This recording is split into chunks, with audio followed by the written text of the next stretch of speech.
ayon sa iyong kagandahang loob. Mga kasalanan ko'y iyong pawiin, ayon din sa iyong pag-ibig sa akin. Sa ngalan ng Ama at ng Anak at ng Espiritu Santo, Amen. sumainyo ang Panginoon. At sumaiyo rin. Mga kapatid, aminin natin ang ating mga kasalanan upang tayo ay maging marapat gumanap sa banal na pagdiriwang. Inaamin ko Sa makapangyarihang Diyos at sa inyo mga kapatid, na luba akong nagkasala sa isip, sa salita at sa gawa at sa aking pagkukulang, kaya isinasamo ko sa mahal na Birheng Maria, sa lahat ng mga anghel at mga banal, at sa inyo mga kapatid, na ako'y ipanalangin sa Panginoong ating Diyos. Kaawaan tayo ng makapangyarihang Diyos.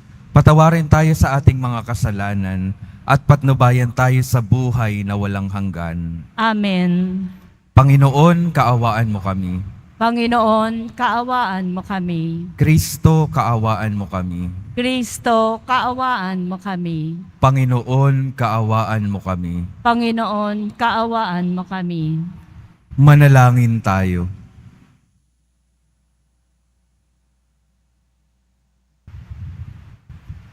Ama naming makapangyarihan, ibalik mo kaming muli sa iyong piling at upang ganap na pakinabangan namin ang 40 araw na paghahanda para sa Pasko ng Pagkabuhay, hubugin mo sa iyong aral ang aming kalooban sa pamamagitan ni Jesucristo kasama ng Espiritu Santo magpa sa walang hanggan. Amen. Mag-isiupo muna po tayong lahat.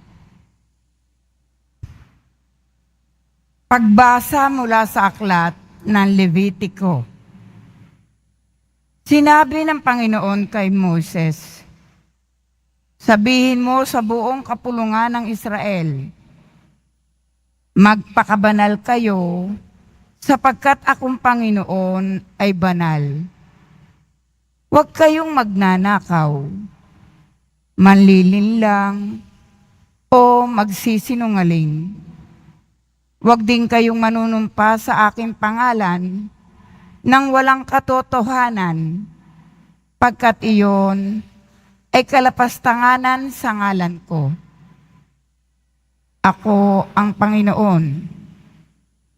Huwag ninyong dadayain o pagnanakawan ang inyong kapwa. Huwag ninyong ipagpapaliban ang pagbabayad sa inyong pinapagtrabaho. Huwag ninyong aapihin ang mga bingi at lalagyan ng katitisuran ang daraanan ng mga bulag.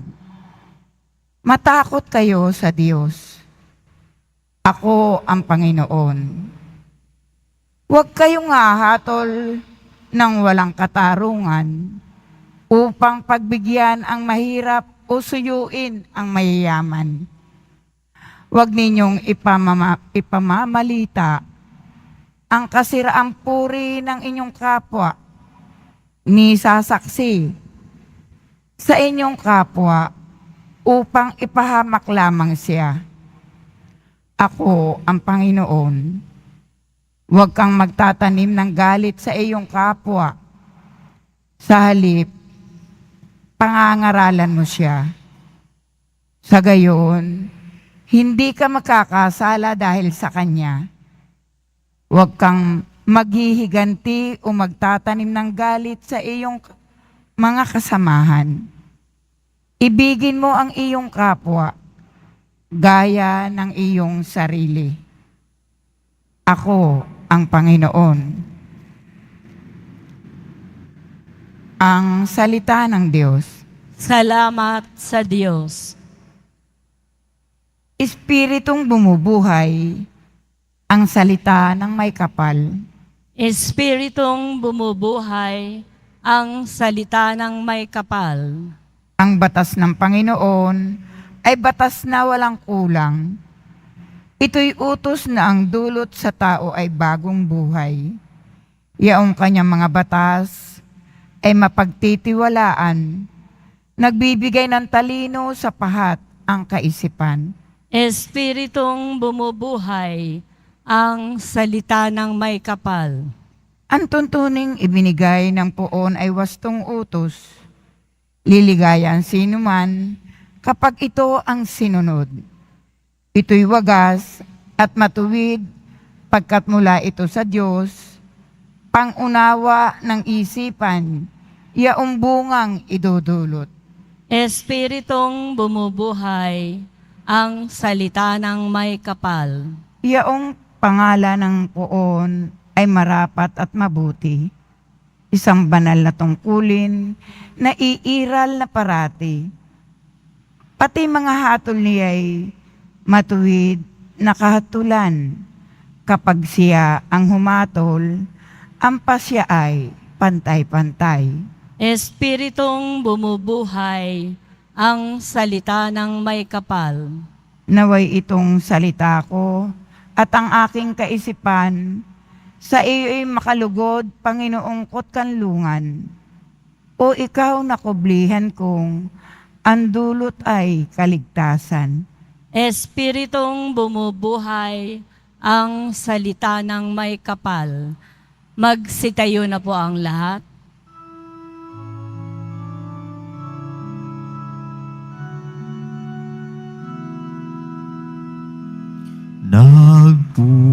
Nagpupuri kami sa'yo, Panginoong Jesucristo. Nagpupuri kami sa'yo, Panginoong Jesucristo.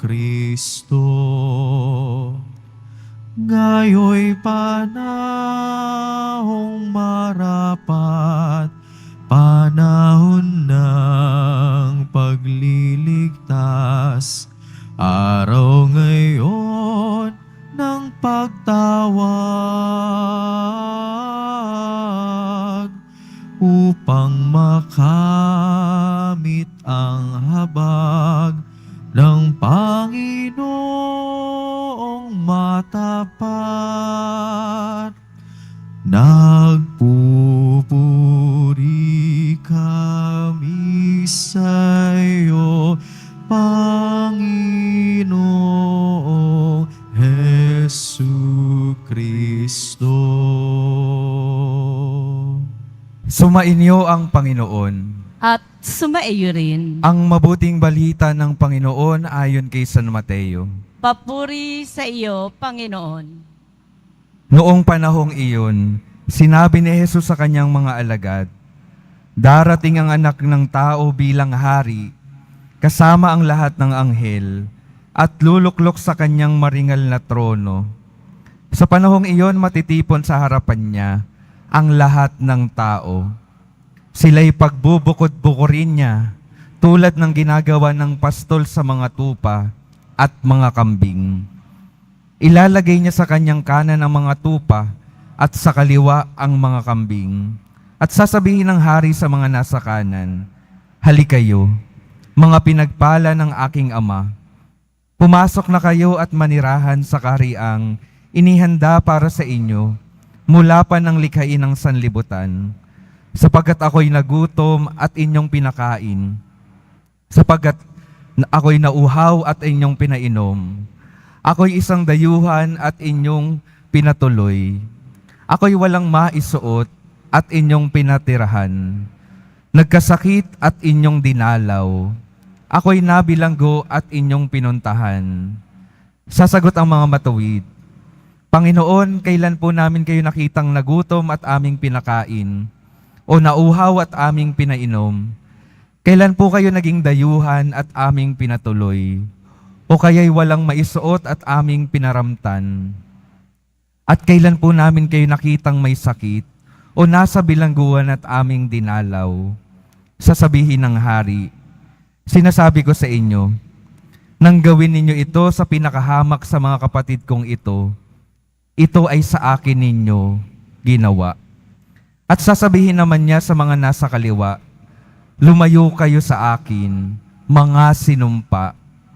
Kayo'y pa sa apoy na di mamamatay, na inihanda para sa diablo at sa kanyang mga kampon. Sapagkat ako'y nagutom at hindi ninyo pinakain, nauhaw at hindi ninyo pinainom. Ako'y naging isang dayuhan at hindi ninyo pinatuloy. Ako'y nawalan ng maisuot at hindi nyo pinaramtan. Ako'y may sakit at nasa bilangguan at hindi ninyo dinalaw. At sasagot din sila, Panginoon, kailan po namin kayo nakitang nagutom, nauhaw, naging dayuhan, nawalan ng maisuot, may sakit o nasa bilangguan, at hindi namin kayo pinaglingkuran? At sasabihin sa kalinanang hari, sinasabi ko sa inyo, nang pagkaitan ninyo ng tulong ang pinakahamak sa mga ito, ako ang inyong pinagkaitan. Itataboy ang mga ito sa kaparusahang walang hanggan, ngunit ang mga matuwid ay tatanggap ng buhay na walang hanggan. Ang mabuting balita ng Panginoon. Pinupuri ka namin, Panginoong Hesukristo. Magsiupo muna po ang lahat. Magandang umaga po mga minamahal kong mga kapatid na naririto at kasama natin online. Good morning po. Pakingitian naman po yung mga katabi, pakisabi good morning. Sa atin pong mga pagbasa sa araw ngayon, pinapaalala po sa atin ng ating poong Jesus Nazareno kung ano yung mga dapat hindi nating gawin sa ating mga buhay. Yung mga pagkakasala na pwede nating magawa. At kasi kapag nagpatuloy yung ating paggawa ng mali at pagkakasala, ang ating hantungan, narinig po natin sa Ebanghelyo, ay apoy na walang hanggan. Ang ating hantungan ay sa ibaba. Pero ginawa po tayong lahat para ang ating maging hantungan ay sa langit, sa piling ng Diyos Ama. Nais po ba ninyo iyon? Alam ko naman po, nais nating lahat. Kaya yung ating Panginoon, palaging nagpapaalala sa atin, ano ba yung mga dapat nating gawin? Ano ba yung mga dapat hindi nating gawin para makamit talaga natin yung buhay na walang hanggan? Sa unang pagbasa po, pinaalala sa atin, huwag kayong magnakaw, huwag kayong manlilinlang, huwag kayong magsinungaling, huwag kayong mandadaya ng inyong mga kapwa. Huwag kayong hahatol ng walang katarungan. Huwag kayong magtatanim ng galit sa inyong mga kapwa. Yung mga bagay po na iyon, lalo ngayong panahon ng Kwaresma, magandang tingnan natin yung ating mga sarili ayon sa pagbasang iyon. Ako ba ay nagtatanim ng galit sa aking mga kapwa? Ako ba ay nandadaya? Ako ba ay nagsisinungaling? Ako ba ay nagnanakaw kahit na maliit na mga bagay? Ito yung mga bagay na nagpaparumi ng ating kalooban at gumagawa sa ating katauhan para yung ating mga katauhan hindi maging karapat-dapat sa buhay na walang hanggan. Pero yung ating Panginoon po sa Ebanghelyo, may maganda rin pong pinapaalala. Yung pinapaalala po sa atin ng Panginoon sa Ebanghelyo, yung pagkakasala, hindi lamang tungkol sa mga masasamang ginagawa natin.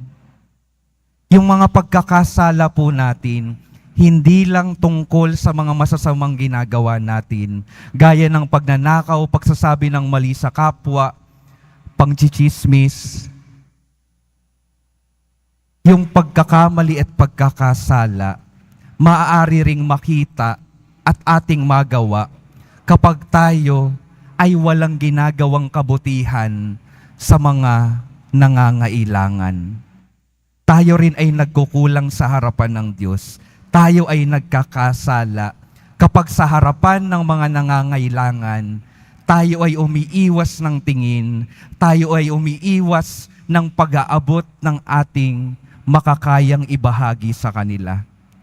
Sabi sa ating Ebanghelyo, kapag pinagkaitan natin yung mga hamak sa ating lipunan, tayo na rin ay nagkait sa ating Poong Hesus Nazareno.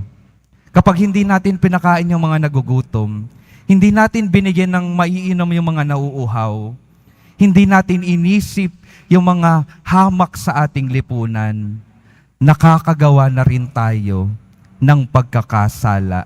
Ang tawag po dito ay sin of omission. Kaya ano pong imbitasyon sa atin? Yung imbitasyon po sa atin, patuloy na makita yung ating Panginoon sa ating mga kapatid, lalo na sa ating mga kapatid na nangangailangan. At ninanais ng Panginoon, paglingkuran nyo rin ako, lalo na sa kanila. Hindi lamang dito sa simbahang ito, sana naiiwan yung ating paglilingkod at pagmamahal sa ating Panginoon. Hindi lamang sana sa simbahang ito na natin na ipapakita yung ating pagpupuri sa ating Panginoon.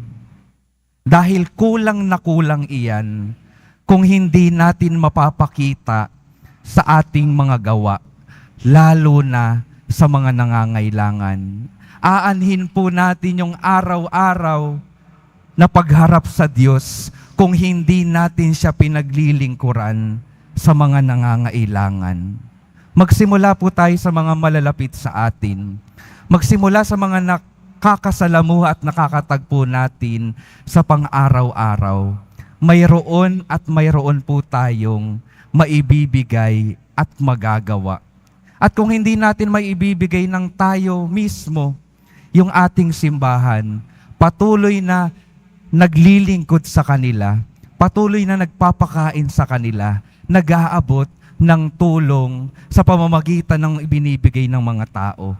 Marami pong pagkakataon na tayo ay pwedeng magpakita ng pag-aabot ng tulong sa ating mga kapwa. Ang tanong ko lang po, sa dulo po ng ating mga buhay, sinasabi po sa atin pala ni San Juan de la Cruz, sa dulo ng ating mga buhay, huhusgahan tayo ng ating Panginoon sa pamamagitan ng pagmamahal. At the end of our life, we will be judged by love alone. Pagmamahal. Kaya magandang tanongin yung ating mga sarili, gaano ko ba minamahal yung Diyos? At yung ikalawang tanong, paano ko na ipapakita ng konkreto yung pagmamahal ko sa Diyos? Dahil wala pong saysay yung pagmamahal sa Diyos kung hindi tayo nagkakawang gawa. At hindi natin maipapakita at mapapatunayan yung pagmamahal natin sa Diyos kung hindi natin minamahal yung ating kapwa na kaharap po natin. Mga minamahal kong mga kapatid, tandaan po natin, nung panahon na tayo ibinyagan, ang isang mahalagang biyaya na dinala sa ating buhay ay yung ating Panginoon. Nung tayo'y binyagan, tayo'y naging tahanan ng ating Diyos. Nananahan sa atin yung ating Panginoon. Kaya ano pong imbitasyon para sa bawat isa sa atin? Yung buhay ng bawat isa sa atin, nawa mahalin natin, pangalagaan natin, protektahan natin. Hindi lamang yung buhay natin, buhay ng bawat isa na nakakasalamuha natin. Dahil yung buhay ng bawat isang yan ay tahanan ng Diyos. Yung Diyos, yung pinagagawan mo ng kabutihan kapag pinaglilingkuran mo yung iyong kapwa. At kapag ginagawan mo ng masama, sinasaktan mo rin yung Diyos na nananahan sa kanila. Ito po yung magandang maging maliwanag sa ating mga buhay. Nasa sa atin yung Diyos. Alagaan natin yung ating mga sarili. Nasa bawat isa yung Diyos. Alagaan at paglingkuran natin yung bawat isa. Kaya sa pagpapatuloy ng ating pagdiriwang, dalhin natin yung kamalayan, yung katotohanan, na nawa yung pagmamahal ko, yung pagdedebosyon ko sa Poong Hesus Nazareno, makita sa pamamagitan ng aking paglilingkod sa aking mga kapwa. Yun po yung magandang pagpapatunay ng pagmamahal at pasasalamat natin sa Diyos. Yung pagbibigay at pagbabahagi natin sa bawat isa, lalo na sa mga nangangailangan. Amen. Magsitayo na po ang lahat.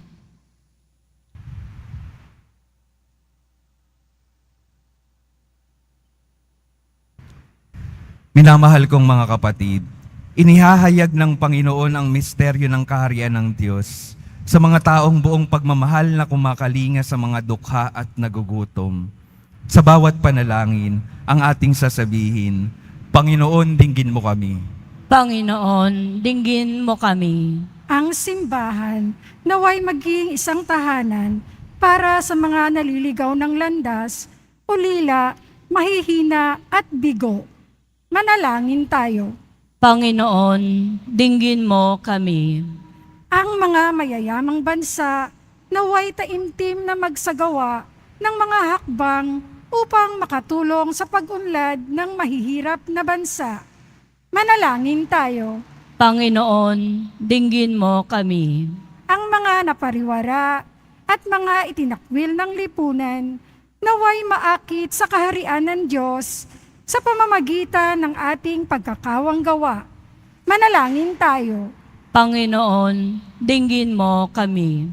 Sa ating mga tahanan, lugar ng hanap buhay, at sa pamayan ng ating kinabibilangan, naway palaganap natin ang paghahari ng Diyos. Manalangin tayo. Panginoon, dinggin mo kami. Ama, nababatid namin ang iyong walang hanggang pag-ibig para sa lahat ng tao. Kaya may pagtitiwalang inilalapit namin sa iyo ang aming mga kahilingan sa ngalan ni Jesucristong aming Panginoon. Amen. Magsiupo muna po ang lahat.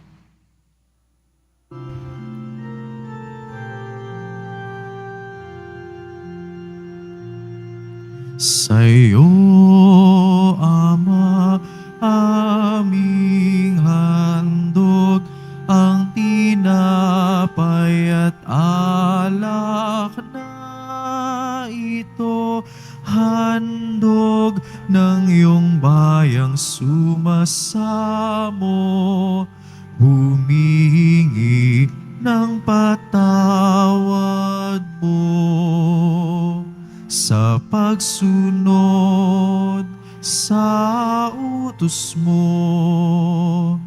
Nalulugod akong labis, di masukat ang galak ko,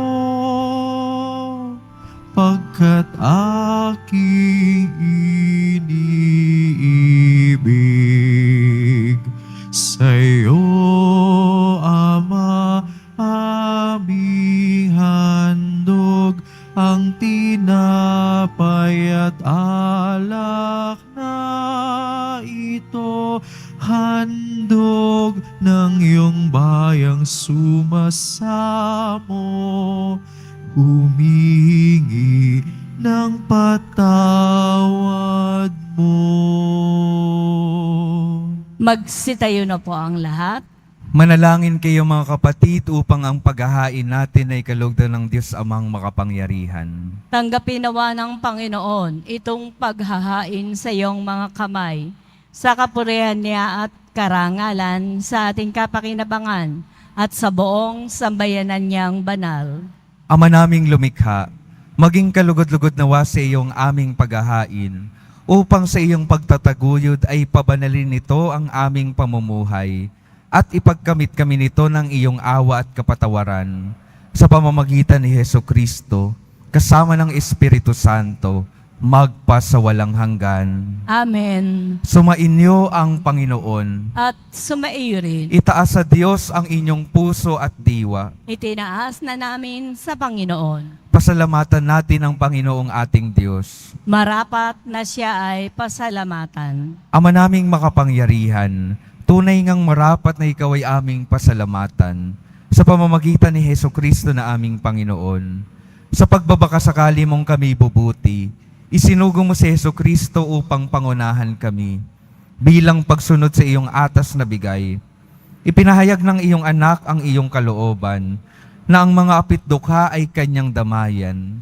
Ngayon ay iyong inihahandog ang pagkakataong aming maisaloob, ang kanyang ganap at kusang paglilingkod, upang sa iyo'y lagi kaming makasunod.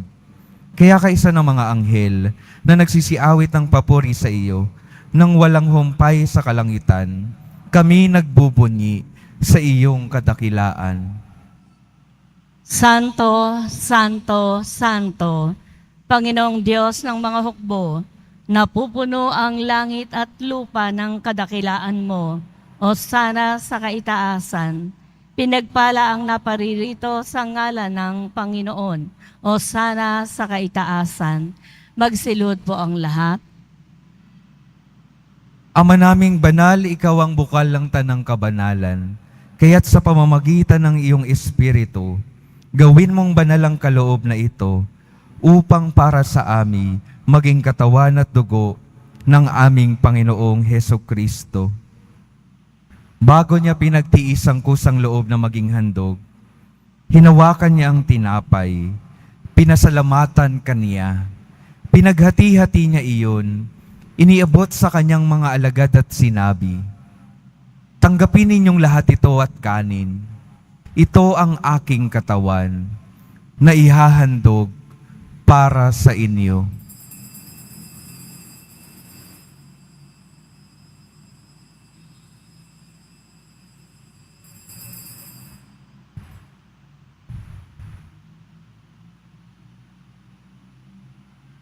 Gayon din naman nung matapos ang hapunan, hinawakan niya ang kalis. Muli kanyang pinasalamatan. Iniabot niya ang kalis sa kanyang mga alagad at sinabi, "Tanggapin ninyong lahat ito at inumin. Ito ang kalis ng aking dugo, ng bago at walang hanggang tipan. Ang aking dugo na ibubuhos para sa inyo at para sa lahat, sa ikapagpapatawad ng mga kasalanan. Gawin ninyo ito sa pag-alala sa akin."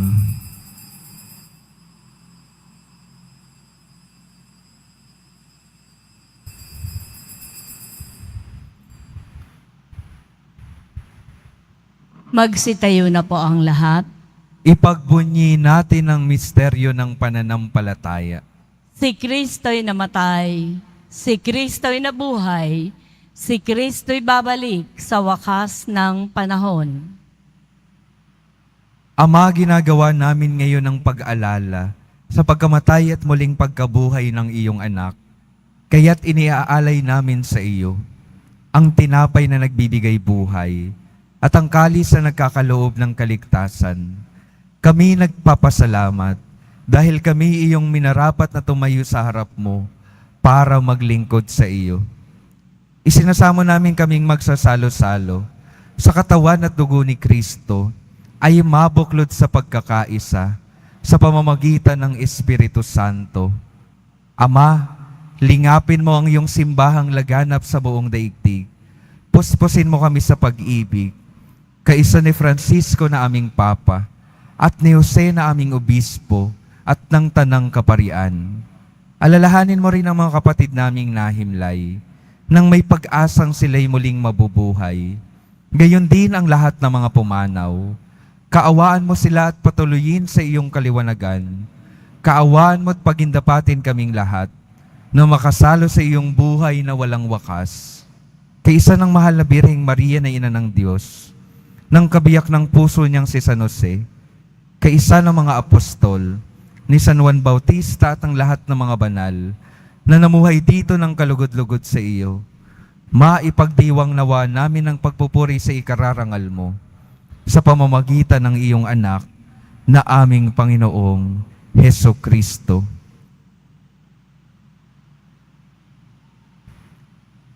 Sa pamamagitan ni Kristo, kasama niya at sa Kanya, ang lahat ng parangal at papuri ay sa iyo, Diyos Amang makapangyarihan, kasama ng Espiritu Santo, magpa sa walang hanggan. Amen.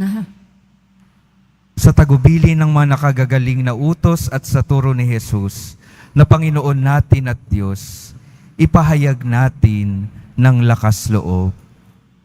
Ama namin, sumasalangit ka. Sambahin ang ngalan mo, mapasa amin ang kaharian mo, sundin ang loob mo dito sa lupa para nang sa langit. Bigyan mo kami ngayon ng aming kakanin sa araw-araw at patawarin mo kami sa aming mga sala para nang pagpapatawad namin sa nagkakasala sa amin. At huwag mo kaming ipahintulot sa tukso at iadya mo kami sa lahat ng masama. Hinihiling namin kami adya sa lahat ng masama, pagkalooban ng kapayapaan araw-araw, iligtas sa kasalanan, at ilayo sa lahat ng kapahamakan, samantalang aming pinananabikan ang dakilang araw ng pagpapahayag ng tagapagligtas naming si Hesukristo. Sapagkat iyo ang kaharian at ang kapangyarihan at ang kapurihan magpakailanman. Amen. Panginoong Hesukristo, sinabi mo sa iyong mga apostol, kapayapaan ang iniiwan ko sa inyo, ang aking kapayapaan ang ibinibigay ko sa inyo. Tunghayan mo ang aming pananampalataya at huwag ang aming pagkakasala. Pagkalooban mo kami ng kapayapaan at pagkakaisa, ayon sa iyong kalooban, kasama ng Espiritu Santo, magpa sa walang hanggan. Amen. Ang kapayapaan ng Panginoon ay laging sumainyo. At sumairin. Magbigayan kayo ng kapayapaan sa isa't isa.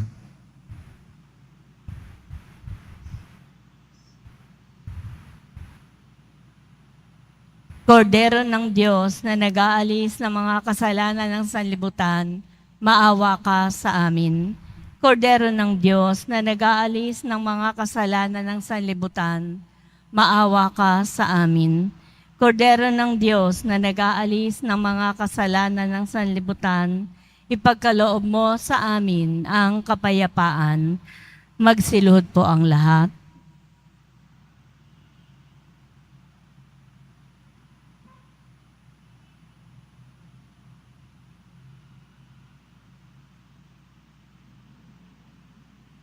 Ito ang kordero ng Diyos. Ito ang nag-aalis ang kasalanan ng sanlibutan. Mapalad ang mga inaanyayahan sa kanyang piging. Panginoon, hindi ako karapat-dapat na magpatuloy sa iyo, ngunit sa isang salita mo lamang ay gagaling na ako.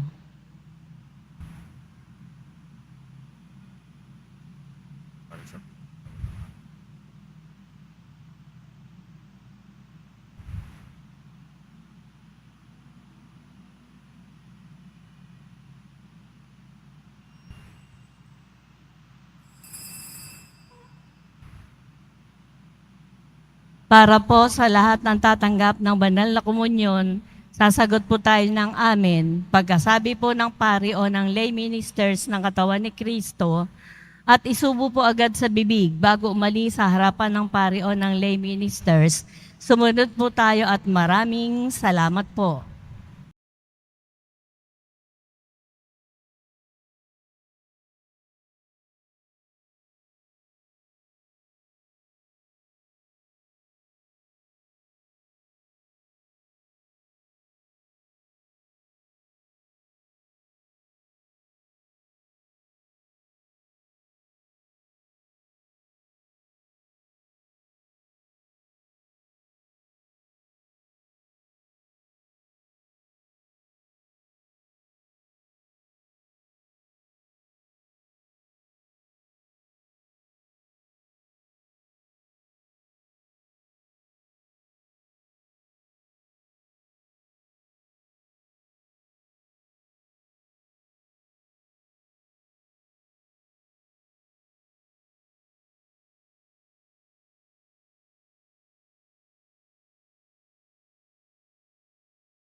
Magsitayo na po ang lahat. Manalangin tayo. Ama naming mapagmahal, sa aming pagsasalo ngayon sa iyong banal na piging, naway makapakinabang ang buong pagkatao namin upang ang iyong kaligtasang dulot ay aming kamtin at ang kagalingang kaloob ay ganap na tamasahin sa pamamagitan ni Hesu Kristo kasama ng Espiritu Santo magpasawalang hanggan. Amen.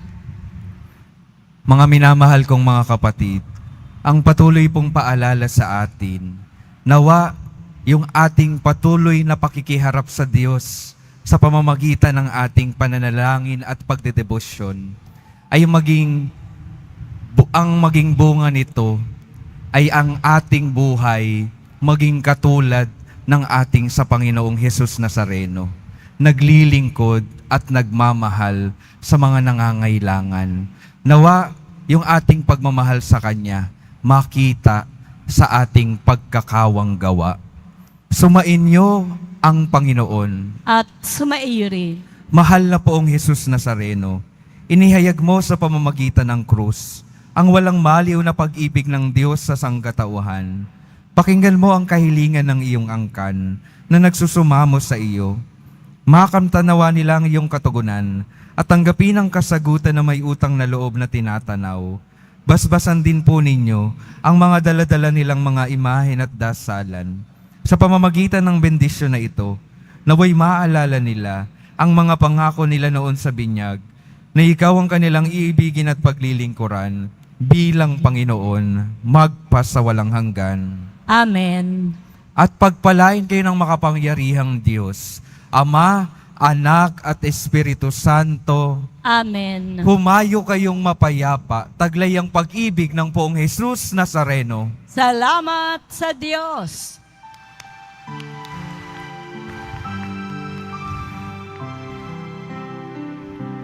Nuestro Padre Jesús Nazareno, sinasamba ka namin, pinipintuho ka namin, aral mo ang aming buhay at kaligtasan. Nuestro Padre Jesús Nazareno, iligtas mo kami sa kasalanan. Ang krus mong kinamatayan ay sagisag ng aming kaligtasan. Nuestro Padre Jesús Nazareno, dinarangal ka namin. Nuestro Padre Jesús Nazareno, nilulwalhati ka namin. Nuestro Padre Jesús Nazareno, dinarangal ka namin. Nuestro Padre Jesús Nazareno, nilulwalhati ka namin.